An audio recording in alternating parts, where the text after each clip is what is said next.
আসসালামু আলাইকুম, সবাই কেমন আছেন? আশা করছি সবাই ভালো আছেন। আজকে দেখাবো কিভাবে কেচি আর একটা কাঁটা চামচের সাহায্যে একটা আস্ত মাছ কেটে ফেলা যায়। প্রথমেই একটা কেচি আর একটা কাঁটা চামচ নিয়ে নেবেন, তারপর একটা মাছ নিয়ে নেবেন বড় সাইজের। তারপর কেচির সাহায্যে মাছের চারদিকে কাঁটাগুলো কেটে নেবেন। তেলাপিয়া মাছের কাঁটাগুলো অনেক শক্ত হয়ে থাকে। তেলাপিয়া মাছের কাঁটাগুলো বটির সাহায্যে কাটতে গেলে দেখা যায় অনেক সময় হাত কেটে যায়, অনেক শক্ত হয়, এই কারণে খুবই কষ্ট হয় কাটতে।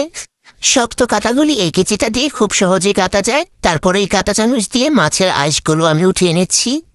দেখেন কত সহজেই উঠে যাচ্ছে, সুন্দর করে উঠে যাচ্ছে। আপনারা যারা বাসায় বটি দিয়ে কাটতে পারেন না মাছ, তারা একবার এভাবে ট্রাই করবেন, খুব সহজেই কাটা হয়ে যায়। আর সময়ও খুব অল্প লাগে, বেশি সময় লাগে না। বড় মাছগুলি আমি বাসায় এভাবেই কেটে থাকি সব সময়। আমার ভিডিও যদি আপনাদের ভালো লাগে অবশ্যই আমার পেজটাকে ফলো করবেন, লাইক কমেন্ট শেয়ার করবেন। আর কোন কোন রেসিপি দেখতে চান অবশ্যই আমাকে কমেন্টে জানাবেন। আমি অবশ্যই রেসিপি নিয়ে হাজির হব ইনশাআল্লাহ। আল্লাহ হাফেজ, আজকের জন্য এইটুকুই। সবাই ভালো থাকবেন, সুস্থ থাকবেন। Tata, bye bye.